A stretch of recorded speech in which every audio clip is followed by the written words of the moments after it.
Are you a watercolor enthusiast and an absolute beginner? Then this is the right place for you. Hello everyone, Jai Guruji, Jai Shri Ram. This is Ambali Bhattacharyya and I am the founder of Ambali Art Cafe and you are watching our official YouTube channel. So today we are going to learn this beautiful landscape. We're going to do the tutorial of this and I'm going to share how this simple and easy landscape we're going to. During this tutorial, I'm going to talk to you about the thumbnail studies, the monochrome studies that we do before the final painting and why it is important. And in a brief, we are going to discuss about it and if you are a beginner, how this can help you. And then there are a lot of other things, few techniques, few other things we are going to discuss that is definitely going to help you in your next painting. So if you like the video, if you find it helpful, if you find it informative, valuable, then don't forget to subscribe and like and share your comments, and don't forget to press the bell button. So let's start the process.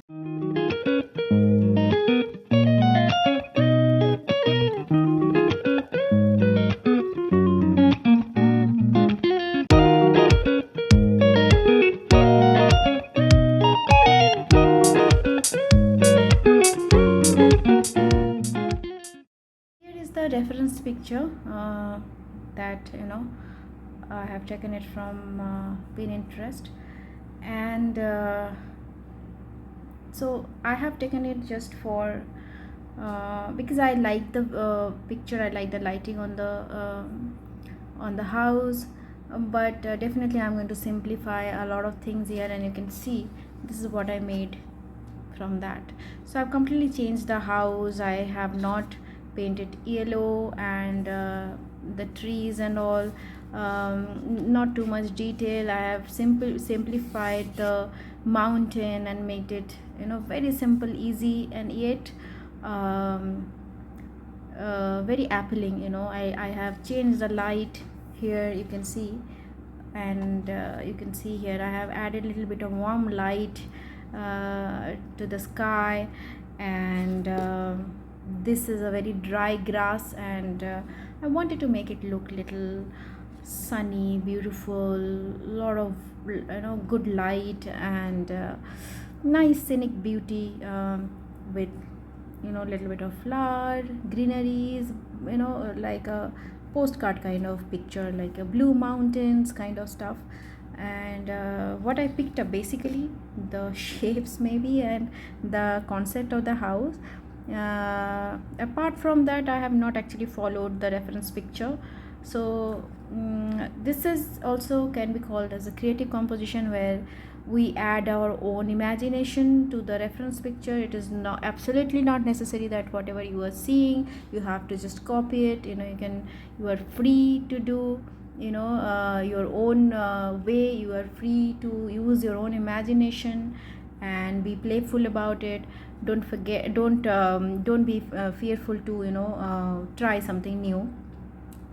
So we will have another session that where we will talk more about creative compositions. Here I just wanted to show you the reference picture that I have taken it from Pinterest, and this is what I have made. So pretty like a lot of difference you can see, even if you see this part. I have completely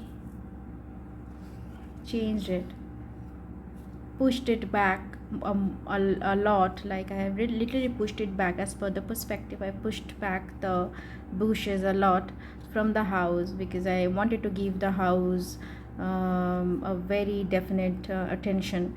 And as well, these two trees I made it very prominent, and added some warmth, like some flower, suggestive hints of the flower.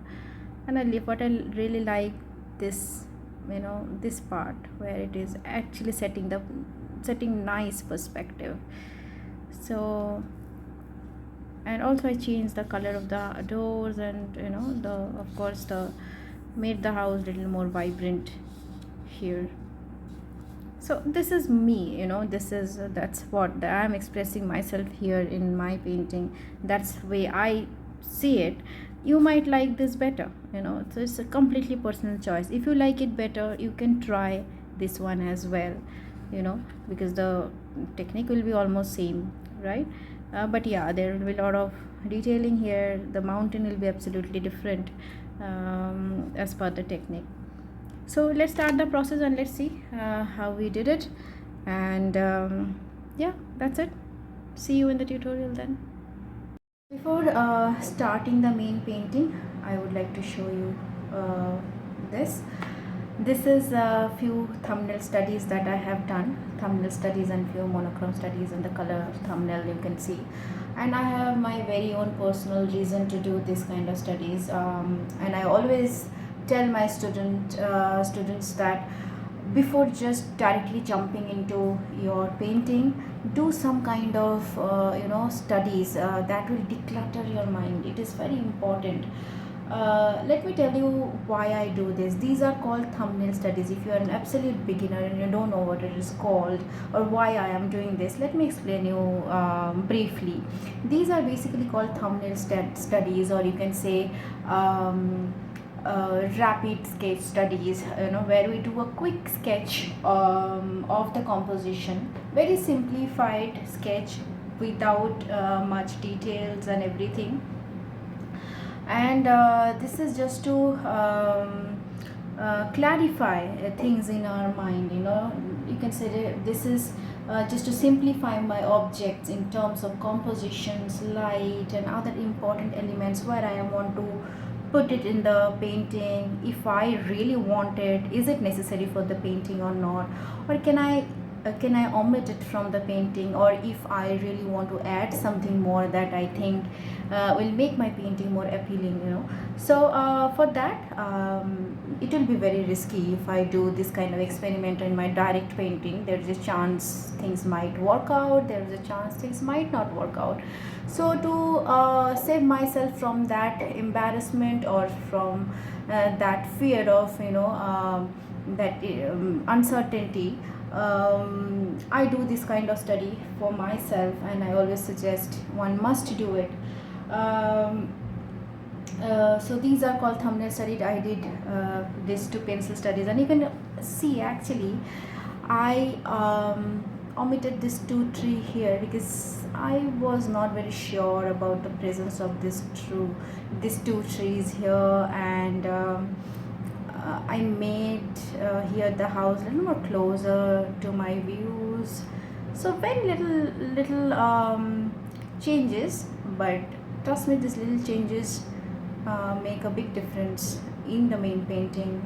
And if you're not sure about your elements, about your composition, is certainly going to show in your painting. So your approach has to be very confident, and to have that confidence, you must do some kind of, as I said, thumbnail studies. Because at times I do a lot of manipulation with my subject, and I call it creative composition. This is called creative composition, where I add things from my experiences, from my mind, and I think that is going to add up to the beauty of the painting. And at times I play with the light, I make it more vibrant. So for me, thumbnail studies are must. So basically, this is just to, as I said, declutter my mind and helps me to take firm decisions about my compositions and about my painting. So this is what I did. Very small. This is basically A5 paper, and I did 4 studies here, small studies, and it took me hardly 3 to 4 minutes just to. There is no detailing, you can see. This is called monochrome value study. Again, if you are an absolute beginner and if you don't know what it is, I can explain it in a brief. This is this one. You can see here I have done this. This is called value scale, right? In watercolor, you must be knowing that. If you even don't know, this is going to help you. In watercolor, we don't use the white paint, right? White pigment as a proper way of painting white. We do use white pigment just to highlight few things, but we don't, like this house is white, we're not going to paint it white, right? So what we do, we leave the white area of that place, and then we work around the darker values, and basically we're crafting out the white in the paper, right? That's how we work um, in watercolor. And you can say white is, so you can say that white is the lightest value when we work for monochrome. So here you can say the numbering is 2 3 4 5, because the 1 is the whiteness of the paper, right? That is the lightest value. So technically monochrome means single color. You must know monochrome means single color. It is an extremely powerful exercise to understand the compositions of light and dark, basically the tonal values. This study helps you to focus, or this exercise helps you to focus on the subject as a whole, because color sometimes can be a little bit of distraction. You don't understand how much value it holds, how much dark it should be. So this actually basically simplify the entire process.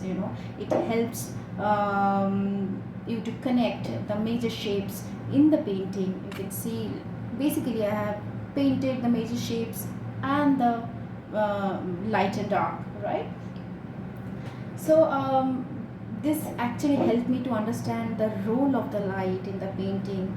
And as I said, I do a lot of manipulation with my light. Also, it helps me to decide how I want the light to play, how important role it is playing in my painting. So this actually helps me to understand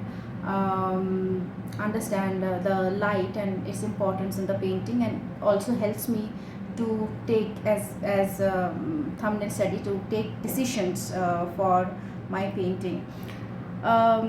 What you can do for your practice, that whatever painting you are doing, you can take a photograph of that and turn it into black and white and try to understand the value. And it's not that whatever you are seeing or you just need to copy it. Start observing things around you, and then once you start observing things, this stores in you, as an experience. And trust me, this experience is really going to help you in your painting. So I do a lot of work like that. I take a photo reference sometime, and sometime I do from my imaginations. And even if I'm taking a photo reference, I do a lot of things from my experience that I have seen in past, and I think that this is going to work well in this painting, and most of the time it really works well. But for that you need to do a little bit of hard work. So I have done here a little bit of monochrome study to understand that how this basically the light is falling, and how the shadows are falling on the house, and how beautiful the house is looking, well lit and all. So I just wanted to work on that. And you can see there are different shades of the gray. So this is called monochrome study. We can have a different entire different tutorial for this. Today I'm not going to take much time for this. And this is a small study I have done, the final study, and just wanted to see how it looks. So we are going to make a bigger version of this. Basically, I might do some changes. I'm not sure right now, or I might not do. I might just follow this process only. So this looks decent, very simple, very simple and easy landscape, and very beautiful. I try to pick up colors. I try to pick up subjects for beginners which are very well lit, subject where there are a lot of lights, a lot of play of lights and shadow. It makes the painting so interesting, so storytelling, and appealing to your heart. You instantly fall in love with the subject and instantly want to capture it. That's kind of subject I want to capture. And it is very important to pick up the right subject when you are an absolutely beginner, so that the subject also supports you. You should not certainly pick up a subject which is too complicated in terms of light, value, and you don't know from where to start, and you end up in a mess, right? So start picking up things which are very simple yet beautiful, have well lightened value contrast. This will help you to go ahead in your journey, in your watercolor journey. So these are the things that I wanted to discuss with you. You can take a screenshot of this and you can practice, or you can just pause the video and you can, as I said, a very small studies, and I have used 0.5 LED pencil for this, and this is Payne's Gray. I have used for this monochrome study Payne's Gray from Rockwell Art Canada, and this is, you can see, I'm going to tell you what are the colors I have already used. I'm going to use the same color in the main painting. So let's start the main painting. So this is the paper. I have done the taping and all. It is very important that you do a taping for a neat look, and also it helps the paper to keep straight.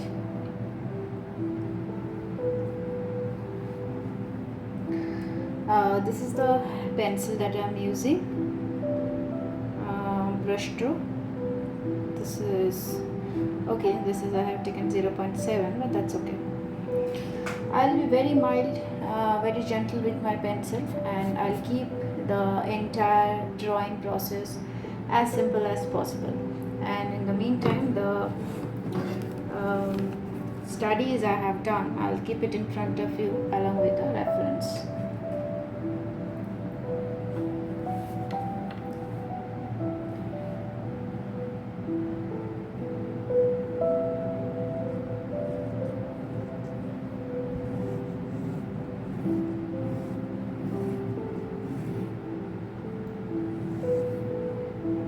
Very gentle with the line. It is very important that you don't put lot of pressure to your watercolor paper, because the paper is very delicate, and if you give lot of pressure, it will create an impression, and once you erase it, that impression will be there, and when you add water, that water will accumulate in that place. So it is very important that you don't give lot of pressure to your pencil.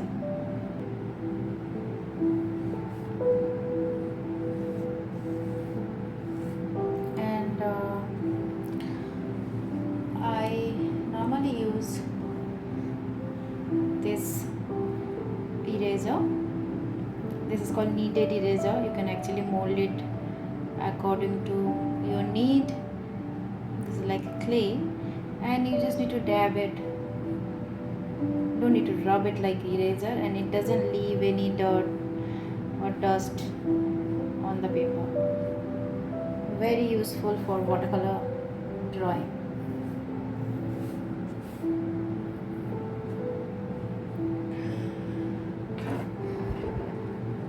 And a simple line for the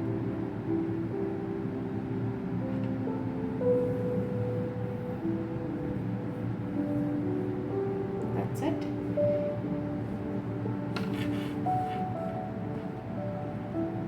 The house is the main beauty here.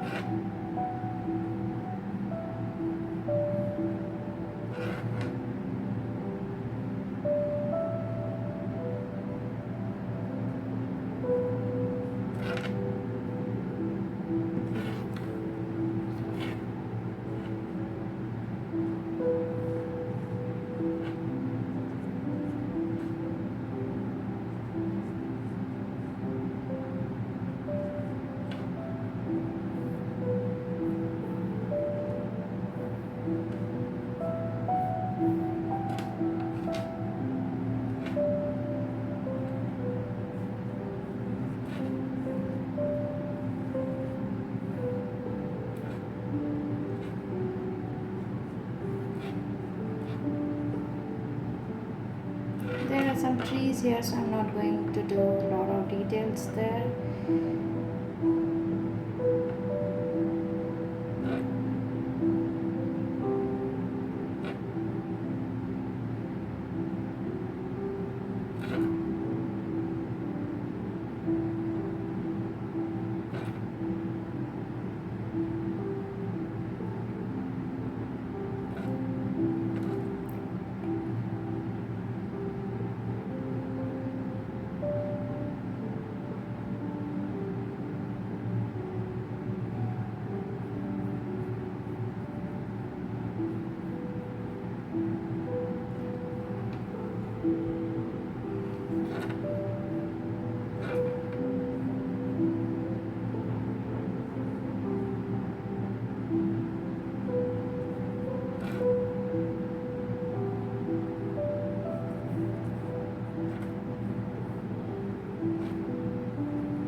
much detailing there.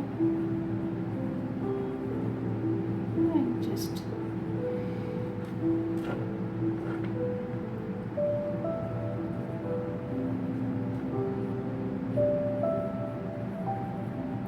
few space. I can add a little more. It's just you don't need to follow blindly, just follow your heart. That's what I say.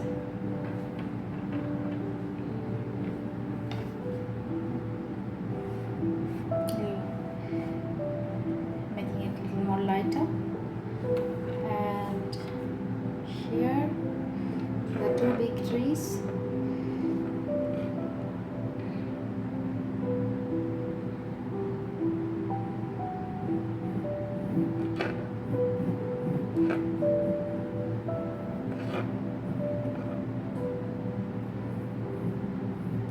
Why I suggest to use 0.5, because it doesn't smudge. You can see this is smudging a little bit because it's 0.7, but that's okay, I can handle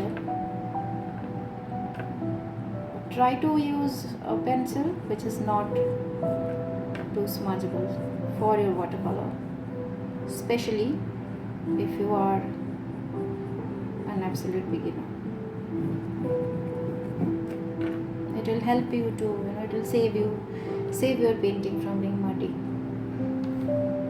Though there are other reasons also as well, but this is one of the reasons.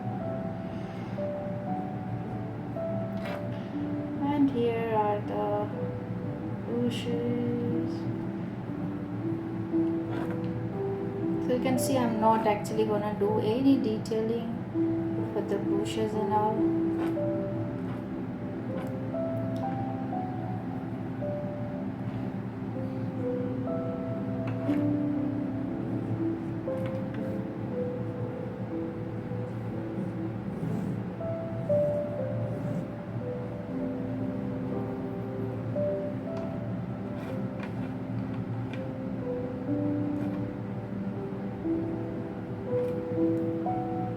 Rectify a little bit here.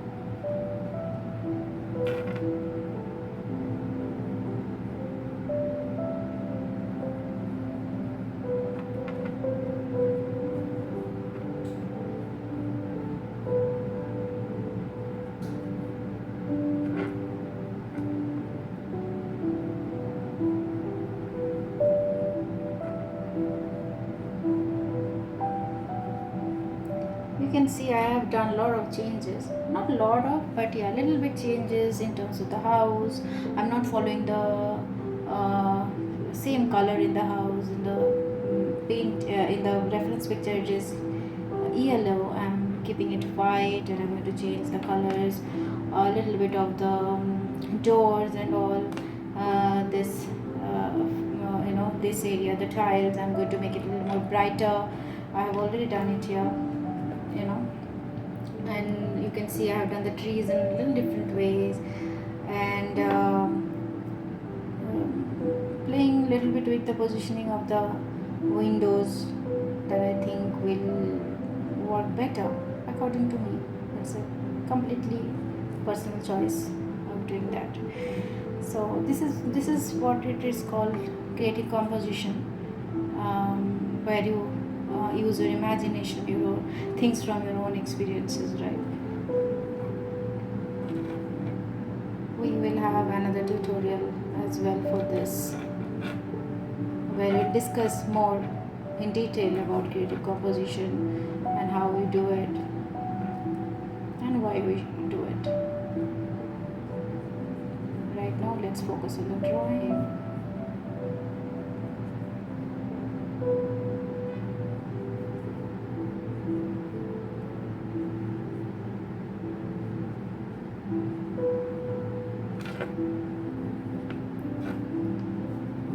And that's it. This is my drawing.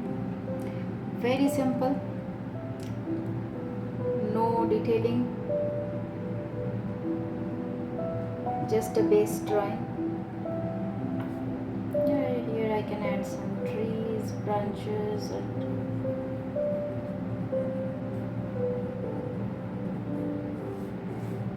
and that's it.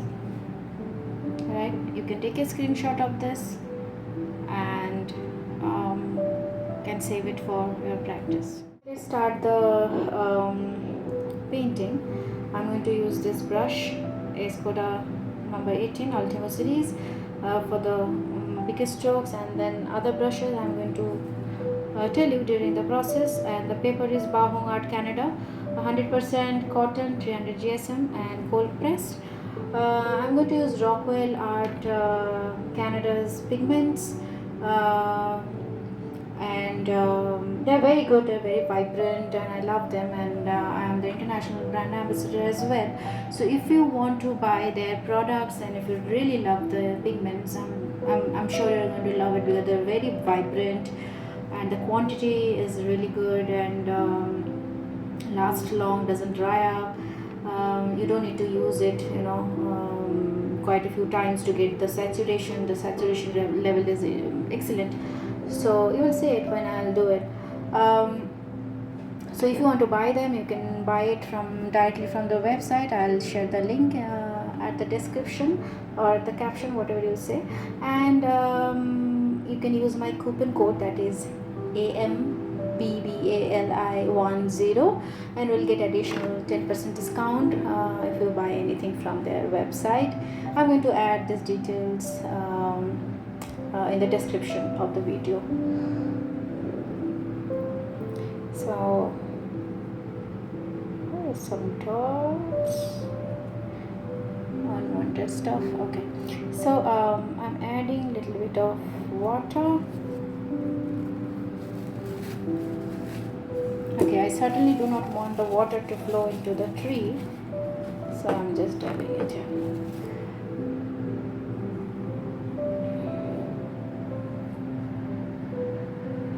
I have to be really fast, because it will dry up fast, as in India the temperature is actually hitting 50, record breaking this time, though I am working in the air conditioner, but still it is drying up faster than usual. So for the first layer,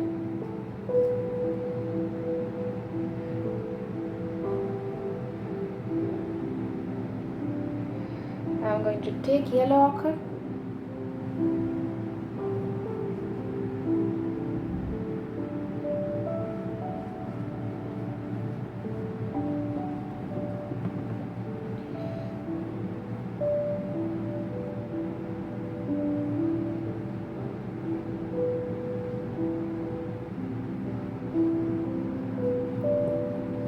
this technique is called wet on wet, where we have added water on the surface and then adding the pigments.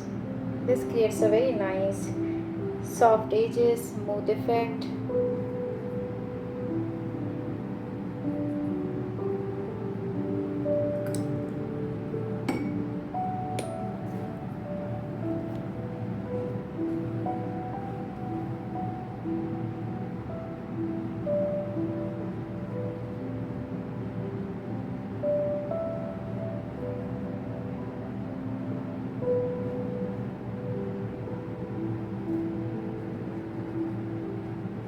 Actually tilt it a little bit.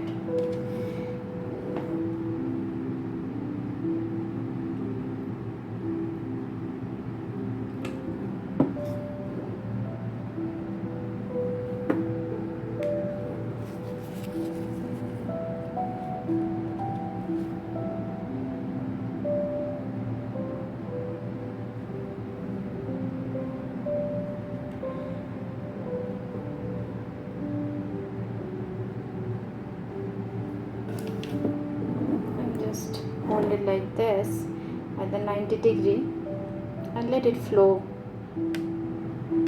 downwards towards the gravity and creating nice graded effect.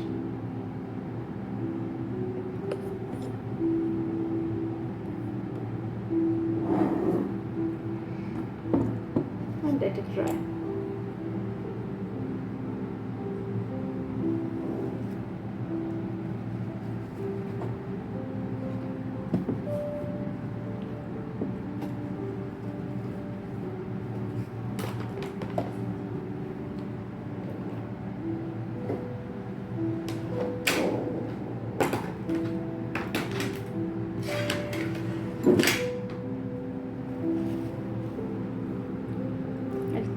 brush nicely because I don't want any leftover glue.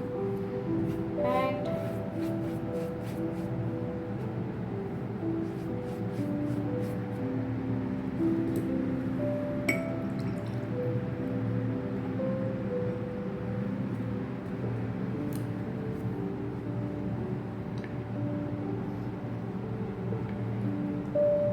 adding yellow.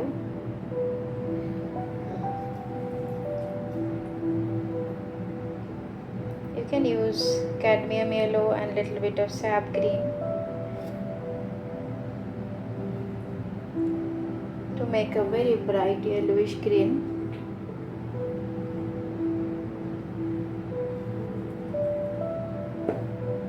So I can show you the mixing here actually.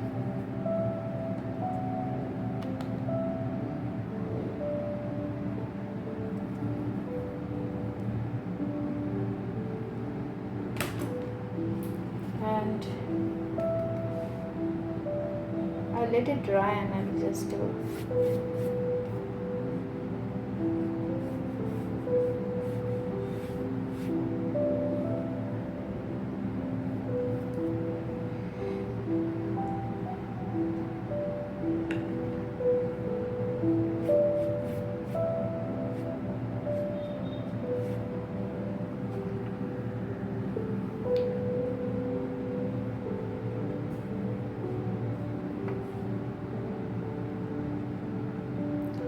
This brush has very nice sharp point. That is one good thing about this brush.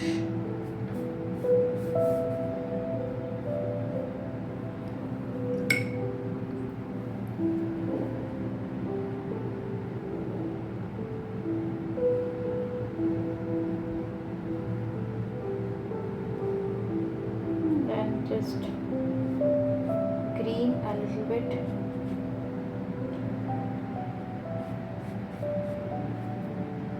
Wait on wait I'm doing.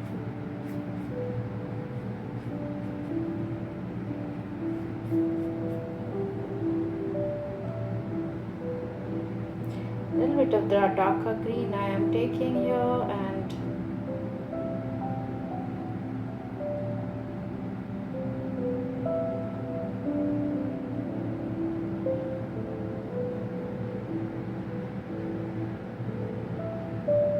just adding some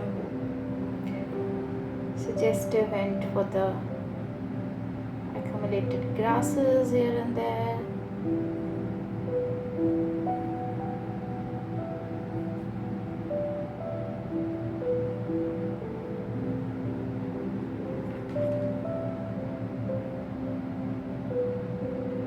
Very suggestive hints, not too much.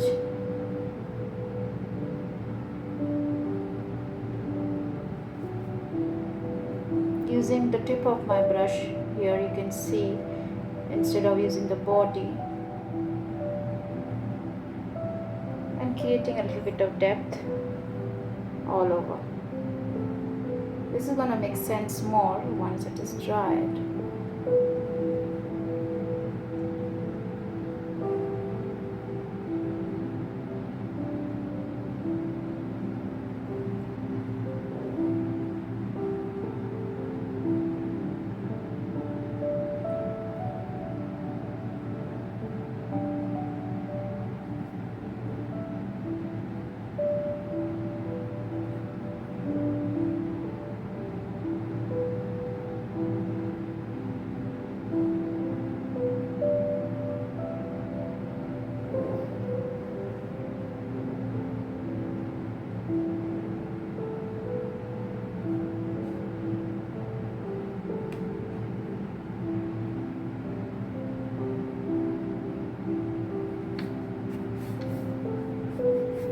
Smudging it a little bit.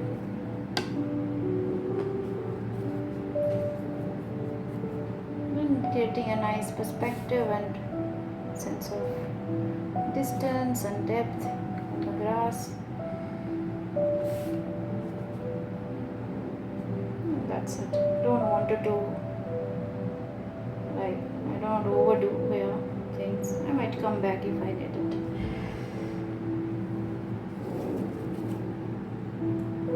This is still wet. I have to wait for this.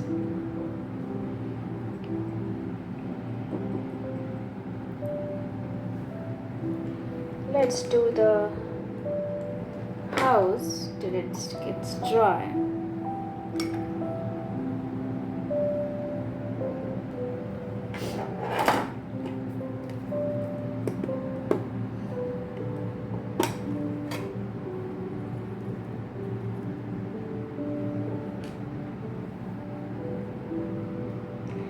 I'm going to mix a little bit of red with the cadmium yellow.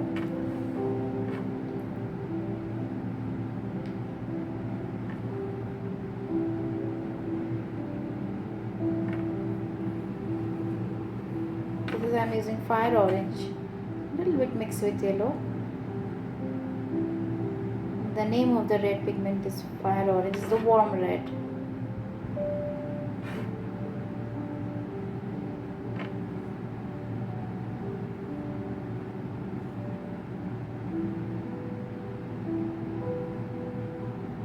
Here I am using the brush Escoda number 10 Versatile. This has a little, the bristle is smaller and a little longer. It gives me better control.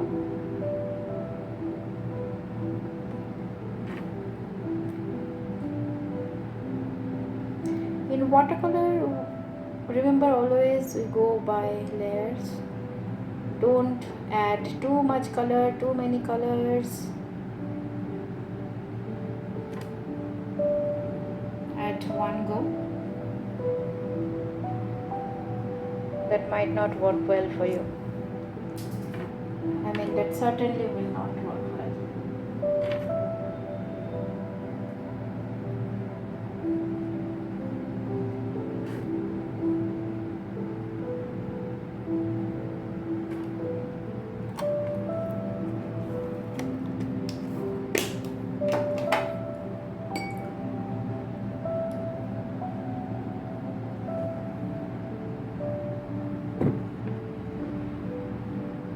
Always check with your back of the finger if your paper is dry.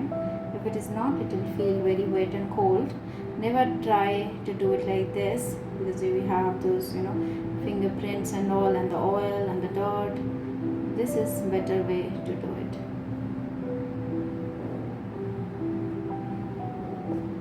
I let it dry a little bit.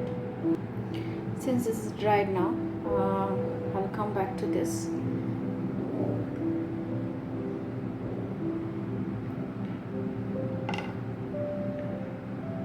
I'm going to use ultramarine blue.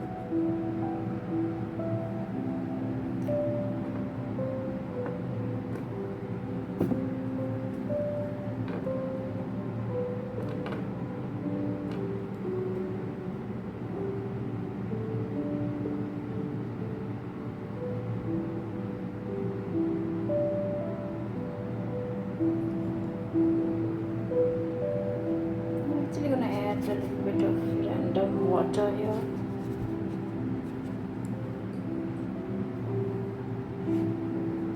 Don't want much hard lines.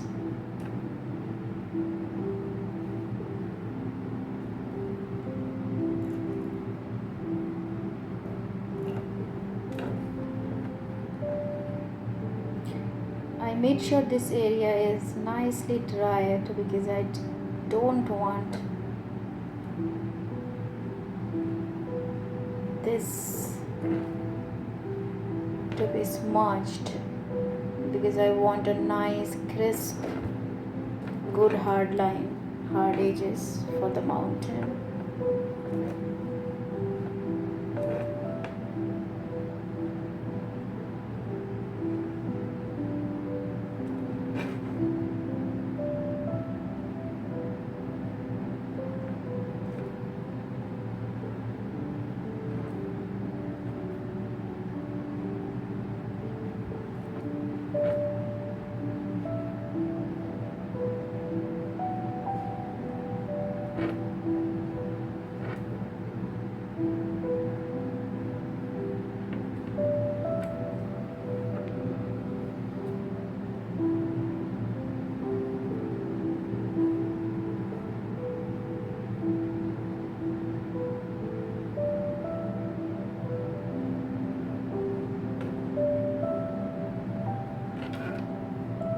into another layer.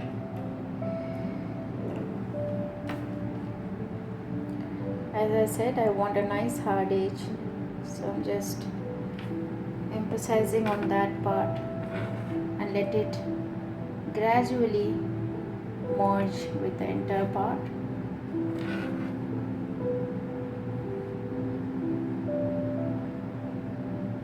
Very careful about the house edge.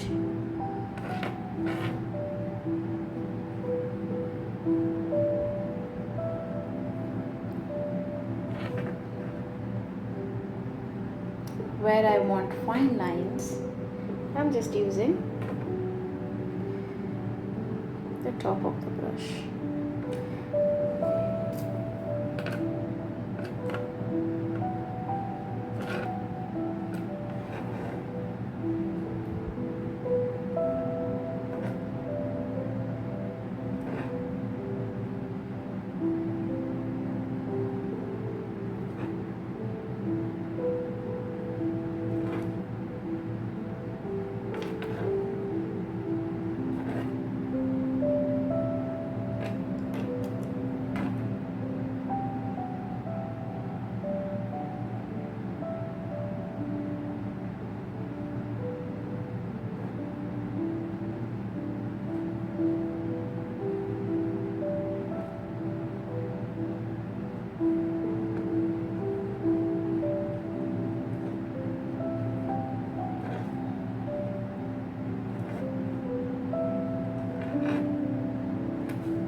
This is going to be lighter once it is going to dry, once it is dried.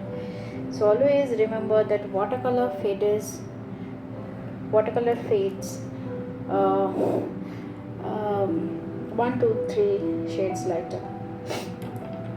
I'm fumbling a lot today. Okay, again adding same color, same pigment. This is going to indicate the faraway bushes.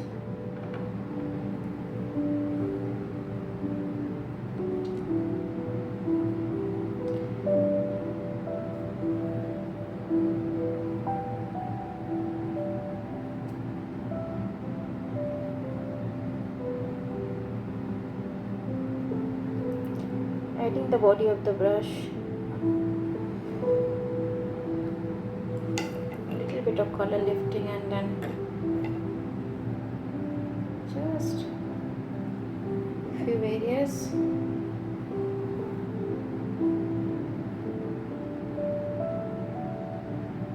And then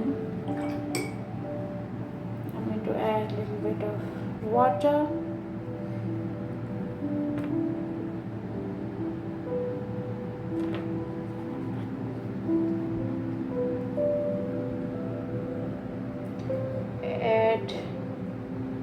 First layer, yellowish green.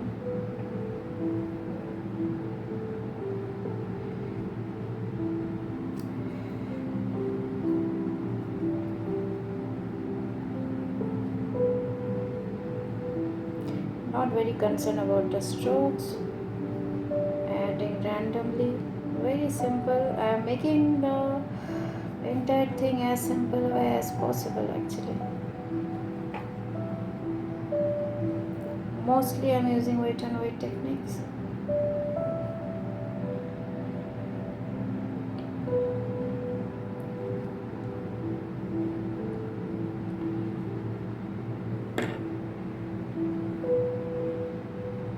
The color taking shape of its own, randomly adding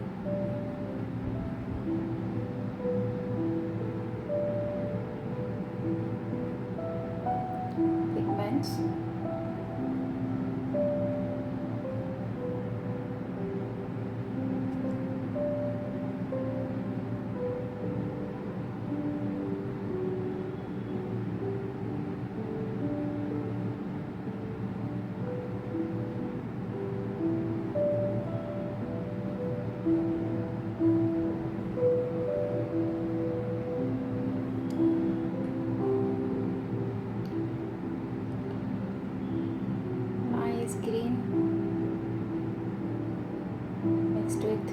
bright yellow.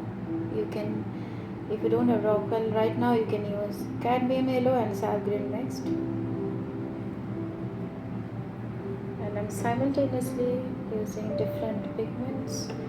Here I'm using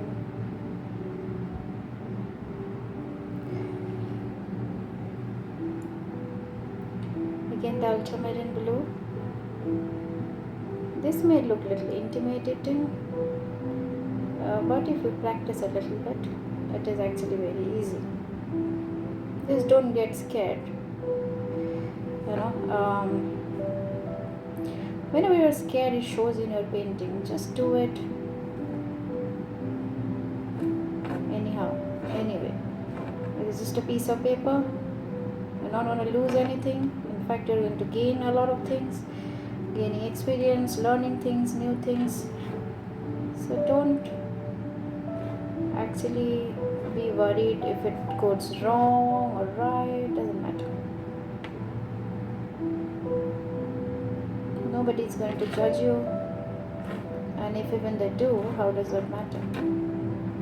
You are doing it for your own happiness, isn't it? If the process, if painting doesn't make you happy, what will make you happy? We're doing it for fun. Okay, now enjoy the process, that's what I said, and it will show in your painting. The energy, I believe in energy, so the energy transform from you, the energy transfer from you to the page. Your page actually shows the kind of energy you are holding into your body, into your mind while doing the painting. So if you're too scared, it will show eventually. So don't be scared. Make mistakes, that's okay.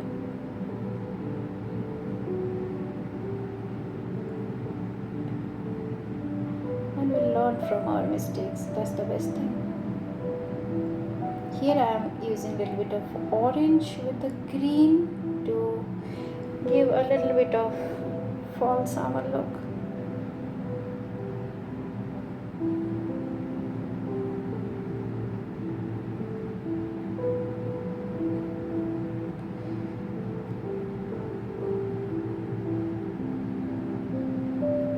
As I said, we need to remember one thing, that watercolor as it is looked right now, it will get much lighter once it is dried. So you need to add the pigment accordingly, and as much as you add water, the pigment will get lighter.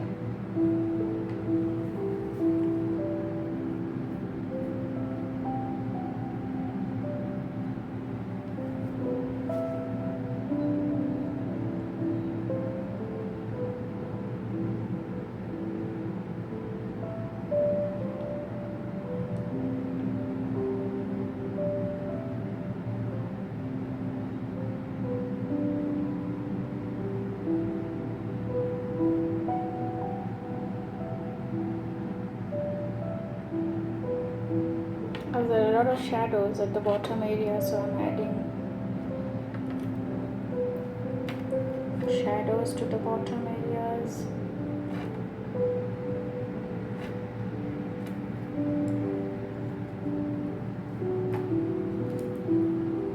And I can add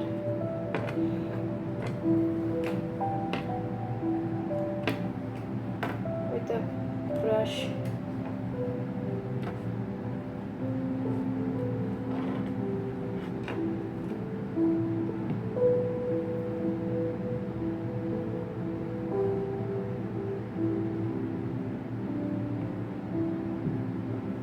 Bit of branches.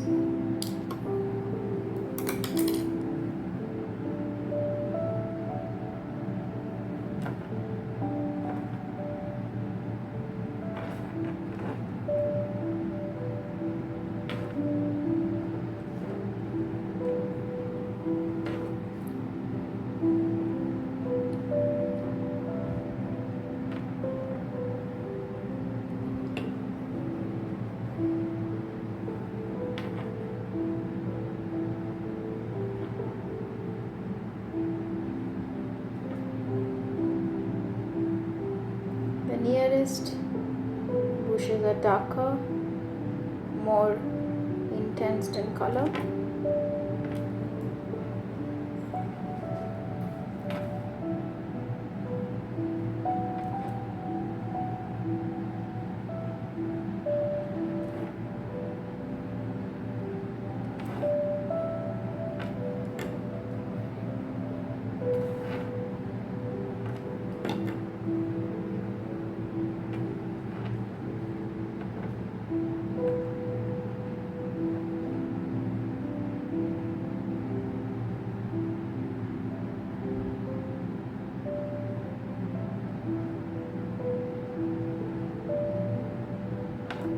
Just giving a little bit of shape of the trees, very vague, not too much of detailing.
Just a little bit with the back of the brush. I'm adding a little bit of branches kind of stuff.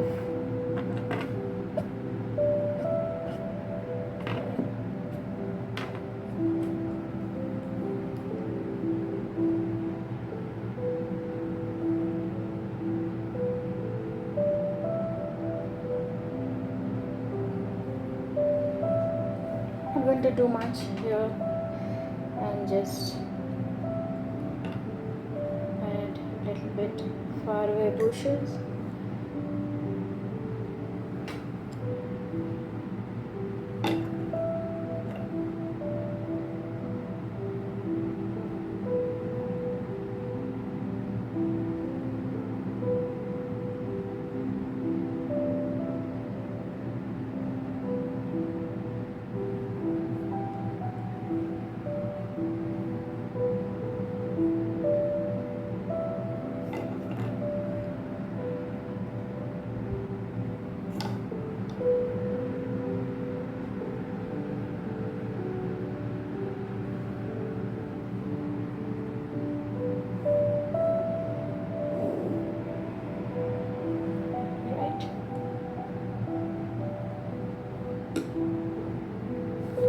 Mellow down this white a little bit.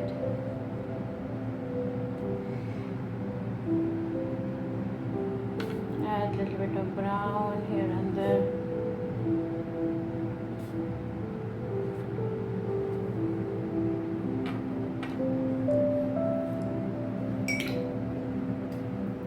Now I'll add yellow, cadmium yellow you can use as the base for this tree. I want this tree to be very vibrant.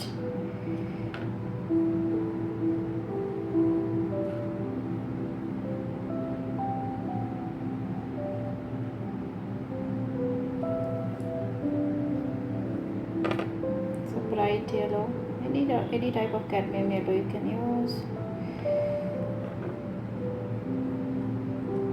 Using the Rockwell one, you can see how beautiful and pigmented it is.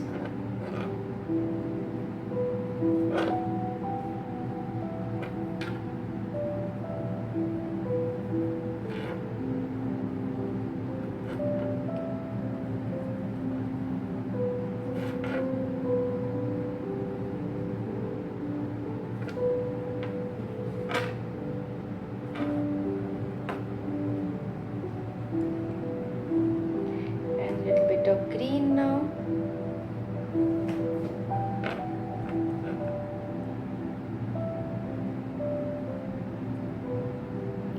Wait for a smoother effect. Don't want any hard lines here.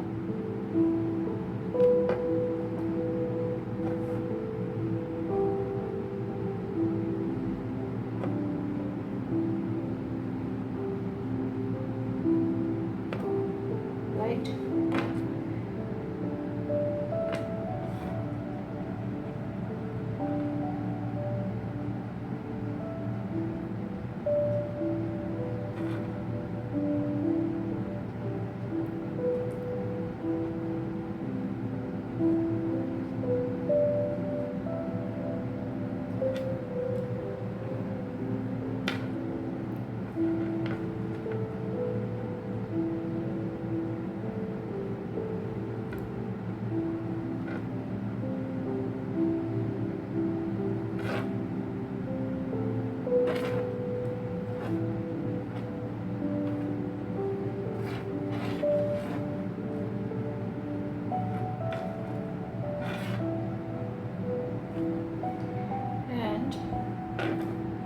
Adding a little darker here.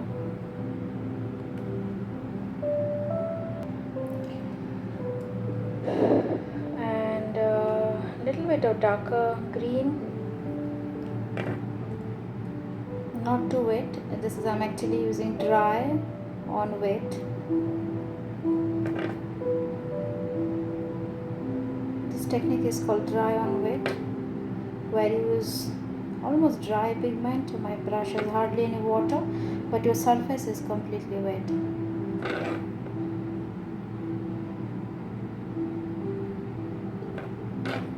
So you have a better control on the pigment. It will spread as much as you want.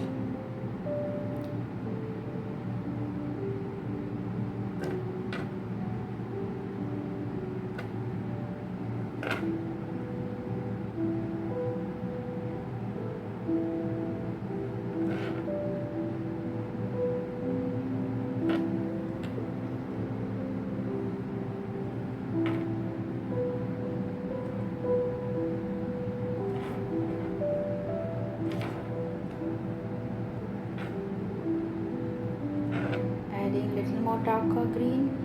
I have added Payne's grey with the same sap green and blue mixed.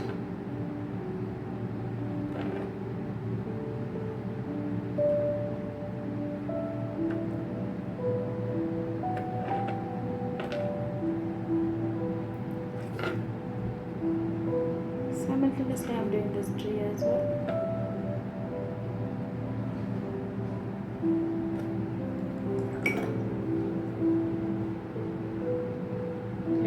Orange I'll take. Red. And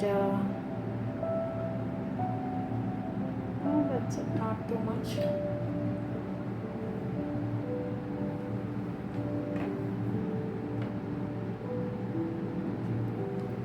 I'll take little yellow, cadmium yellow, and green, and add, because I think it is looking a little lighter after drying, and also it will now smudge nicely with this part, so it will not look abrupt.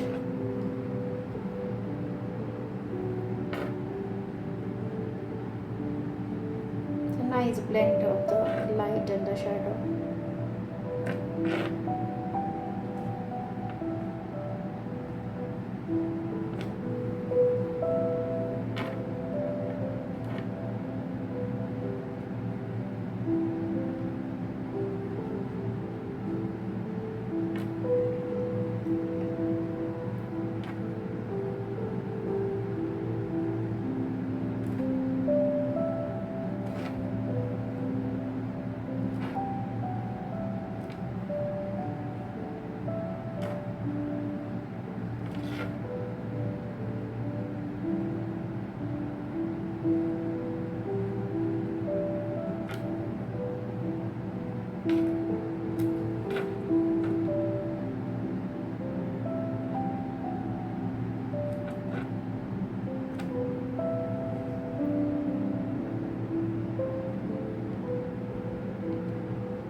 that's how it looks till now.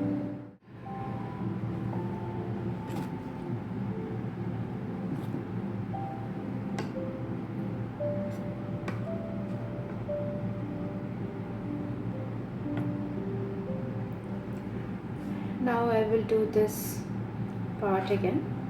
This I want to make it a little more vibrant. I'm using again fire orange.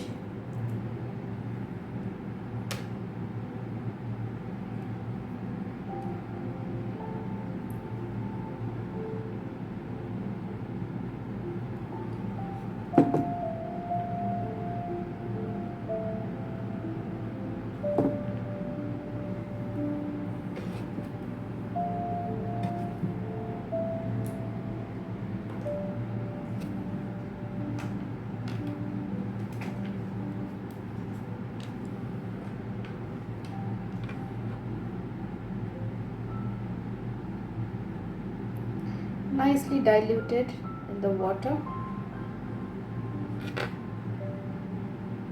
We can always again come back, and if needed, if feels necessary, then can again add another layer, but always remember not to add too much color at one go.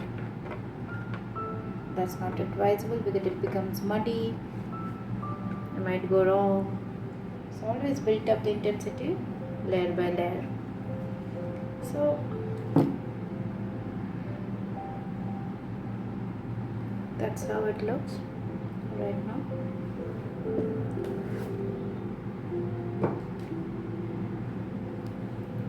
Meanwhile it dries nicely, let me do the doors.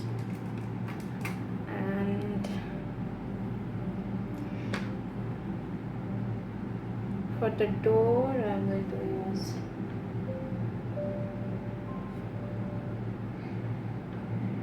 this turquoise blue.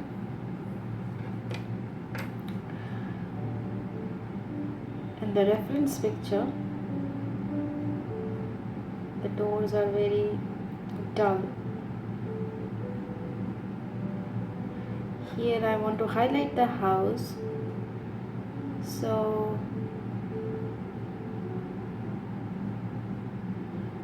I'm focusing a little bit on the detail in terms of color, shape. Mostly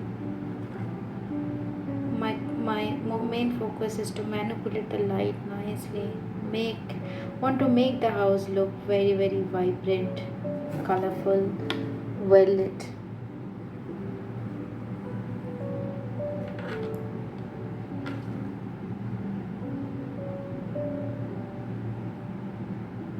This brush has nice sharp point.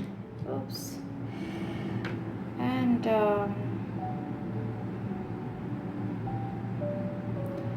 just using the point of the bristles.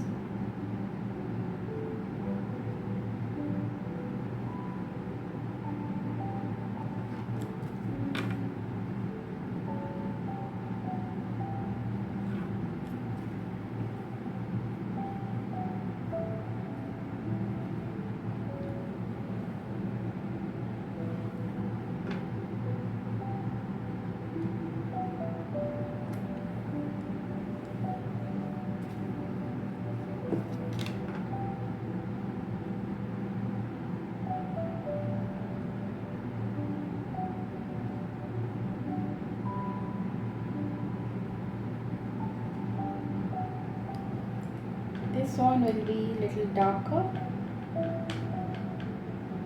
Probably the window is open and we can have a glimpse of the house inside. I mean, nothing much to say. It's mostly very dark, but I'm assuming that the window is open for ventilation or whatever.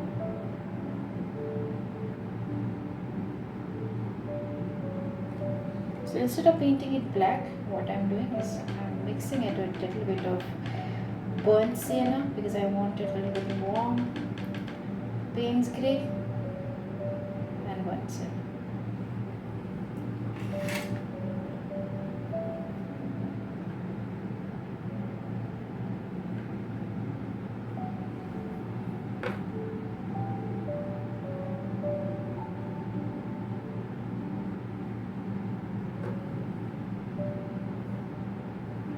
right? Yes. Now again checking if it is completely dry. Now I'll take ultramarine blue. I have told you the house is completely white. I'm not going with the color in the reference picture. And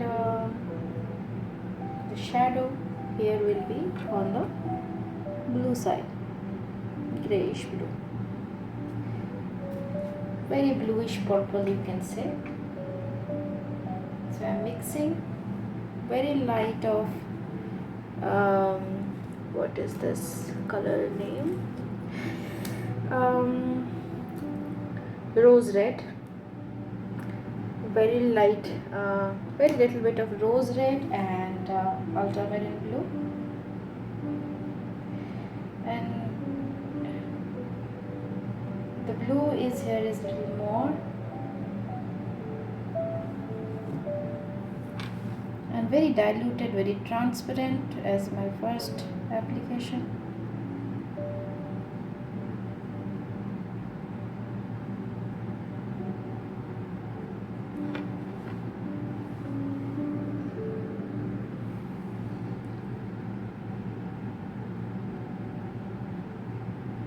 You can use a smaller brush if you're not comfortable.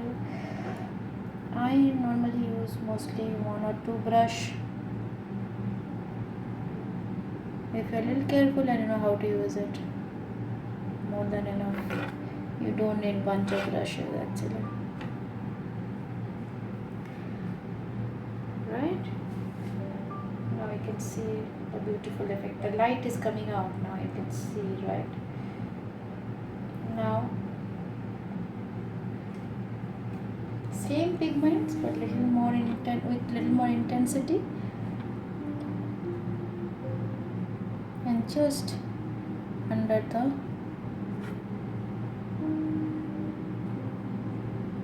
roof.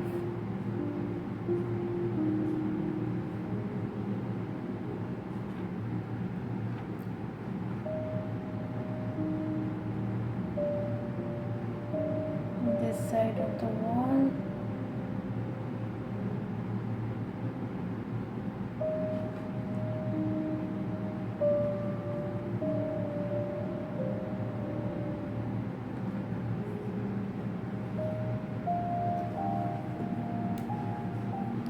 Again, little bit of blue.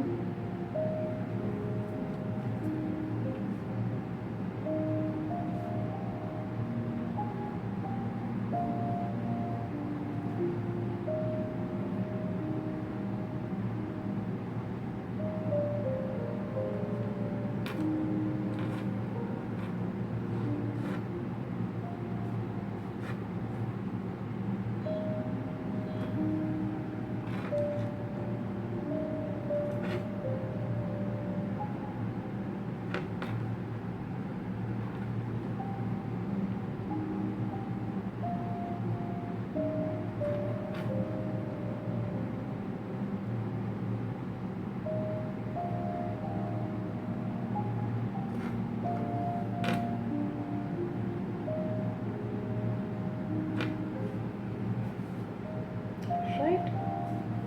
Kind of a nice effect you can see.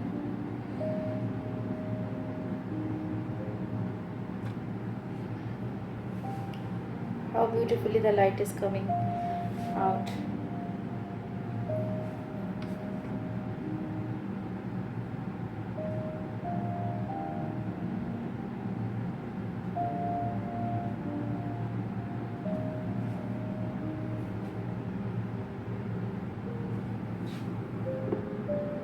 I want to keep it very neat, so I'm not going to have too much of details.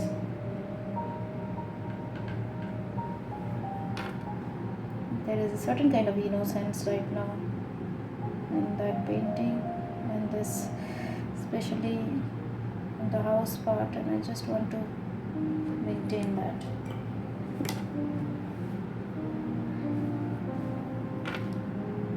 It's making it a little dark.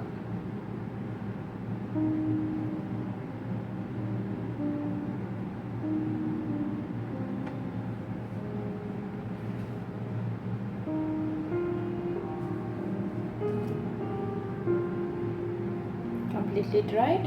Very important to check, because in watercolor, you know, basically is not so forgiving, and if I don't want anything to spread unwanted spaces, so I'm very careful about it. So yeah, completely dried, and now again a little bit of blue.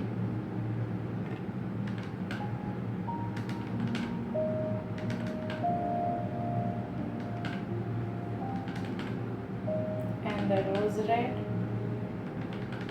mix. Blue is more. So this is how the mix looks. Very diluted. And very carefully I'm going to paint the shadows.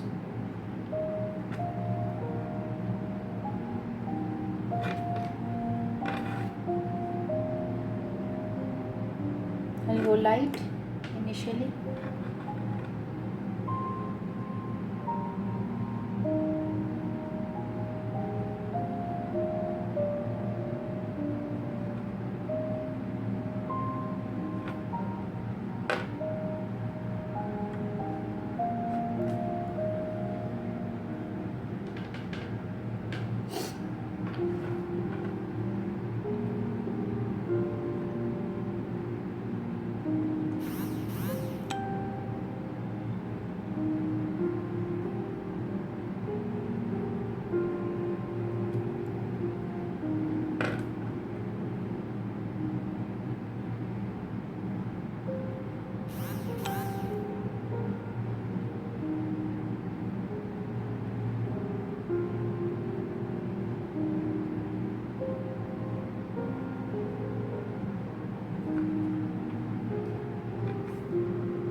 You can see how much difference it can create.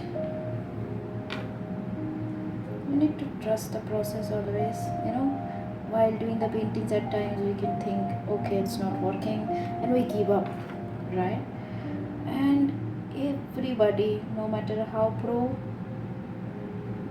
no matter what stage at your learning, or you're a beginner or you're a master, everybody goes through that phase of each painting where you think things might not be working out. But the key is to go ahead. Two things will happen: you will learn from your mistake, or things will work out. In both cases, you will be learning. So never give up any painting in the middle. Trust the process and finish it, and then evaluate it, that how, where. If it is looking beautiful, evaluate what you did correct. If it is not as per what you wanted, then evaluate that what went wrong, right?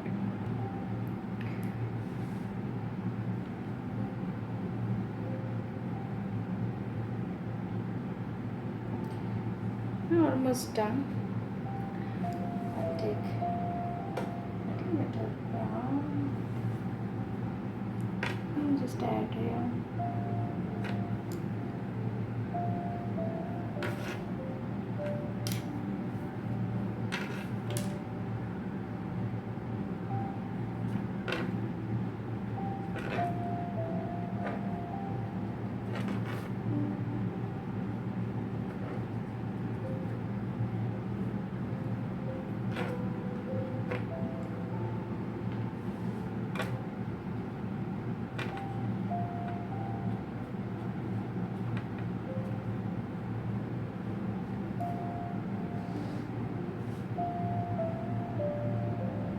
I'll add a little more Payne's gray here.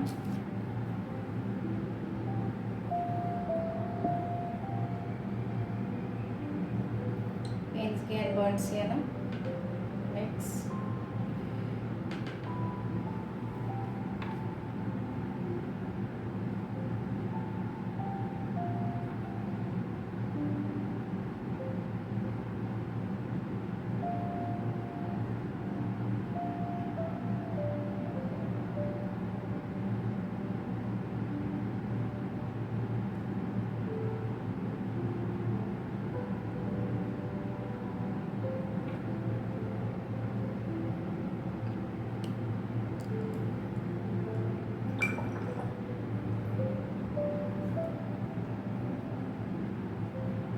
let it dry.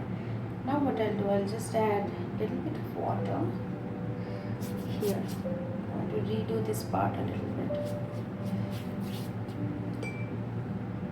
Don't rub it too much, just apply a little bit of water and a little bit of dark green.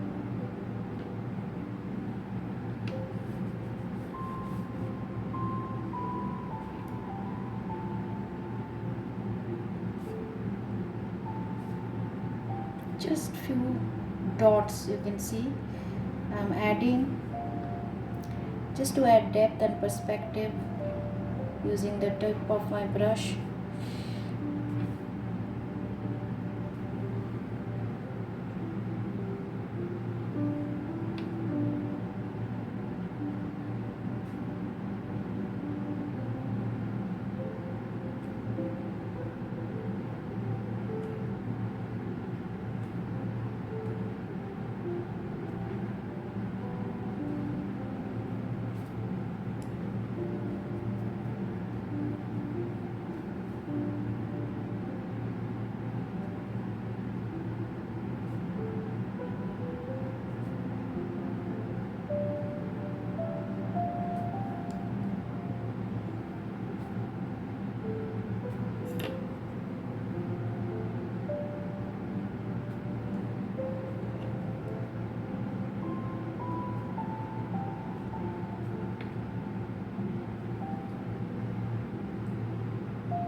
Now we'll add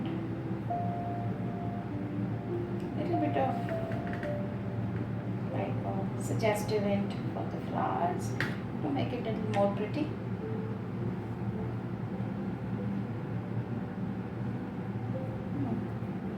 Certainly don't want this much spread because it's too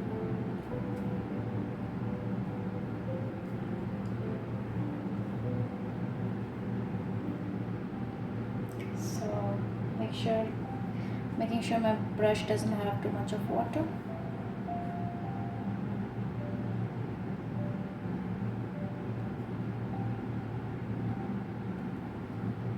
Because my surface is already very wet.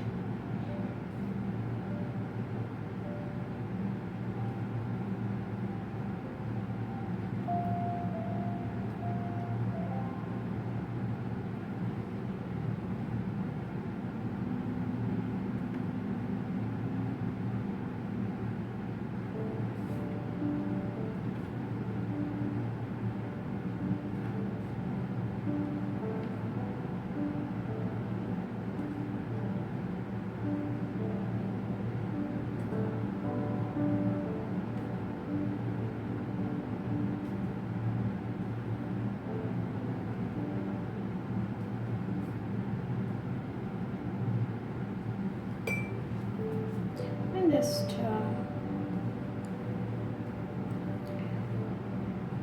creating an harmony, don't want too much of hard lines, merging it a little bit so that it gives an harmonious look.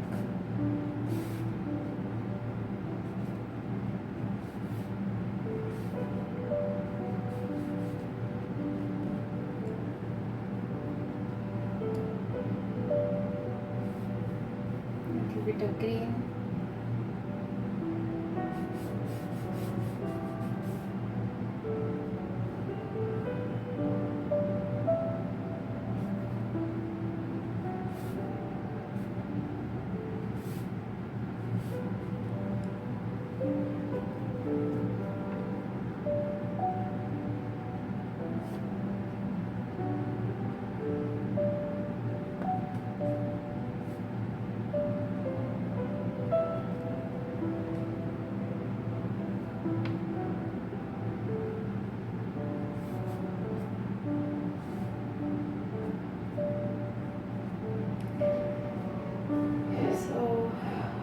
some. Do a little bit of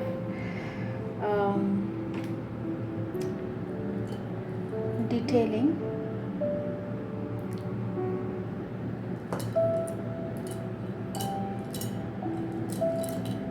I'll take a rigger brush and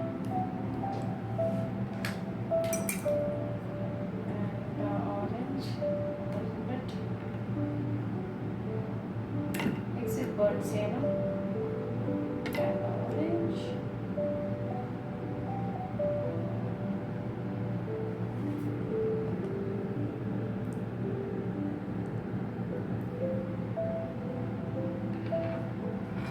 Make sure this is dry, completely dry. And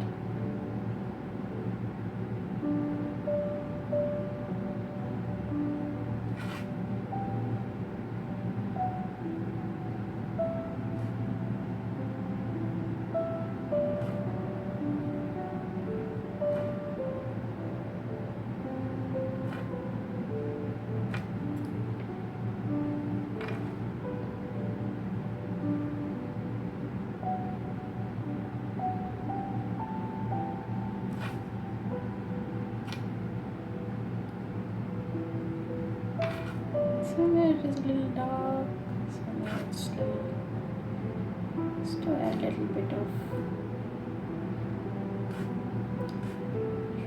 not like realism, but it should look like tiles.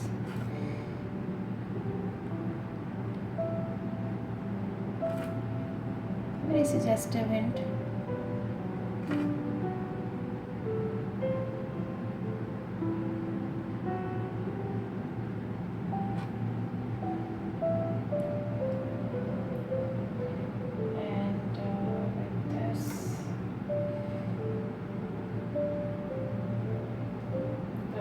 Come back to the shadow and again mixing this blue and rose red, more of a blue, and carefully just creating a little bit of shape.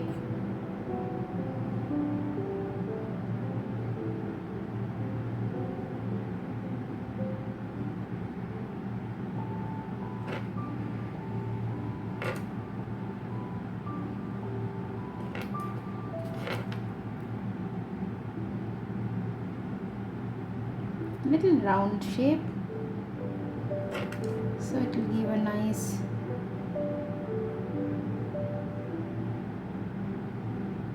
three-dimensional effect.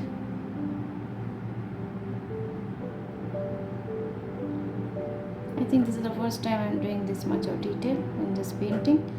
I told you that I want the house to look beautiful. This is my focus point, and I don't mind to do a little bit of detailing here.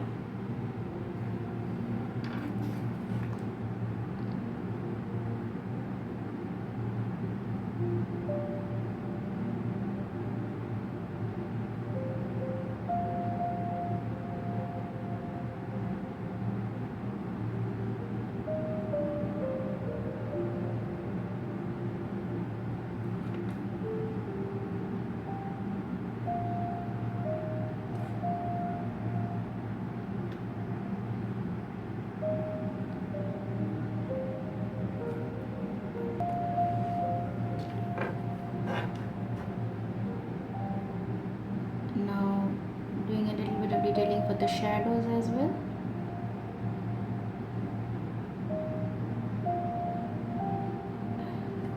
I'm taking that risk. Let me see how it works. I could have leave it how it was, but I thought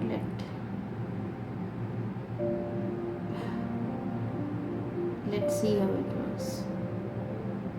As I said, never ever feel scared to experiment. Just do it.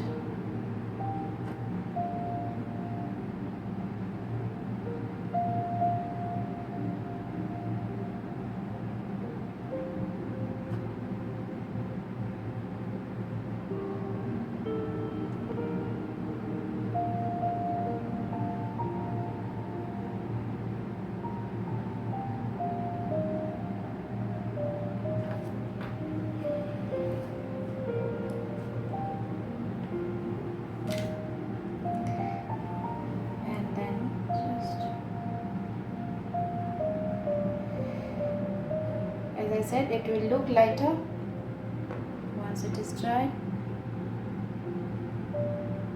So you should be sure enough how much water and the pigment you want to put.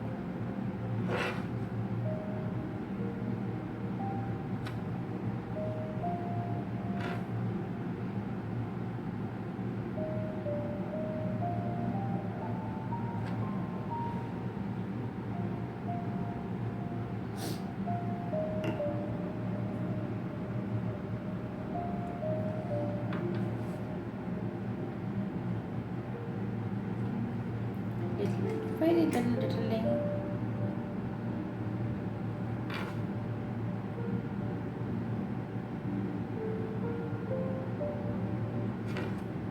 At the door.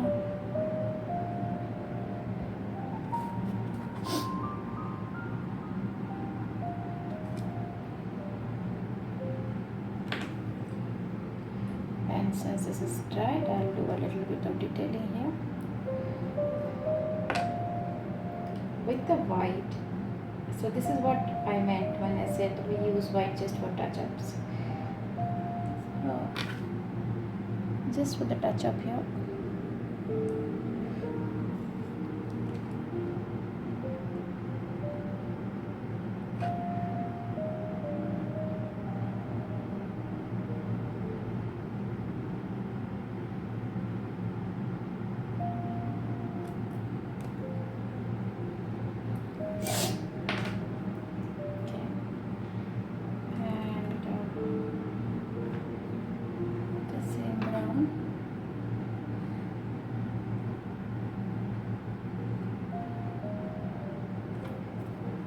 That's it.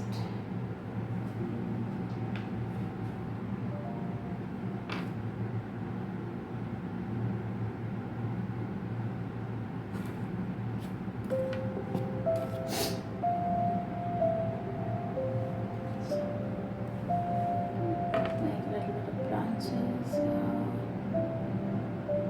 just a little bit of definitions here and there.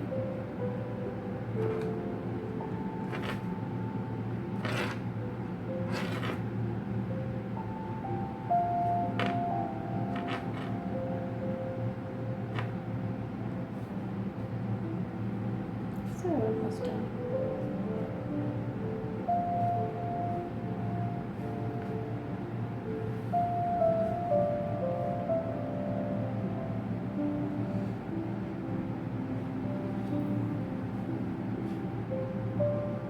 Yes, I think I don't want to do anything that goes overboard. I want to keep it as simple as that. So I think it's done. So I like it the way, I might add a little bit of green here, a little bit red.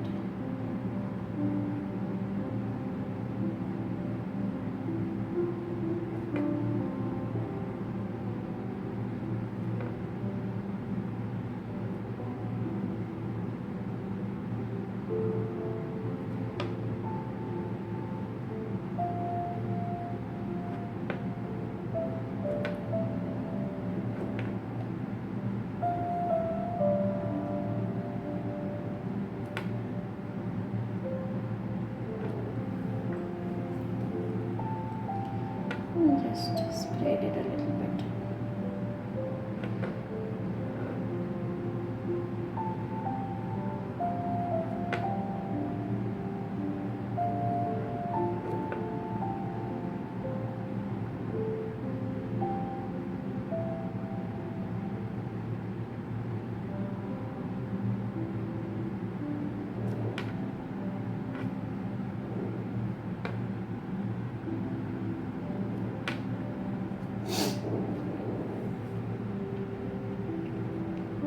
Nice soft light, highlighting the house completely. Oh, one thing I forgot to do is just adding this.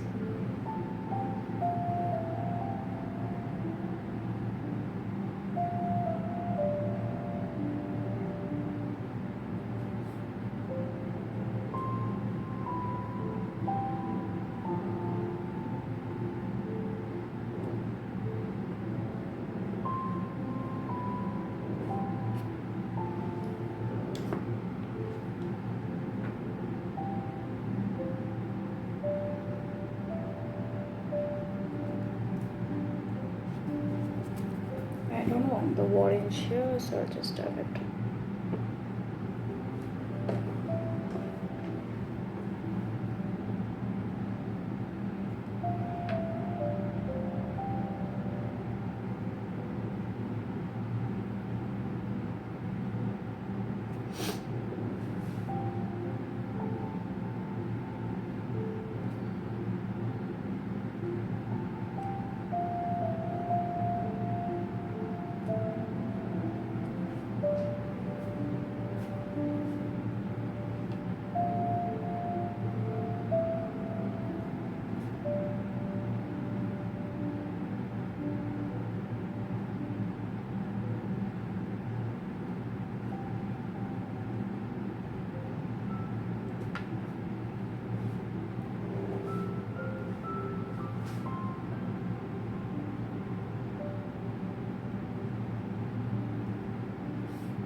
Okay, done. So that's how it looks as I wanted. You can see I have not done any detailing for the mountain. Change the sky a little bit, add a little bit of soft warm light, and bushes also I didn't do any much detailing. Focused on these two trees and their shadows on the house. Did a little bit of detailing on the house. My main focus was that, and just wanted to make the house look very well lit and vibrant and beautiful, and that's it. I'm pretty happy with it, how much I wanted. Looks pretty decent to me, and if you make it, do share with me, and you can join us on our online classes. We have recorded classes. We'll posting about it soon, and we can learn lots of this kind of landscape, cityscape, boardscapes, figures, and all with us. If you have liked, and if you have you feel that this have been very helpful for you, you find it informative, then don't forget to subscribe us, and don't forget to press the bell button so that you will be informed when we post next. And if you have any suggestion, please feel free to write it in the comment sections.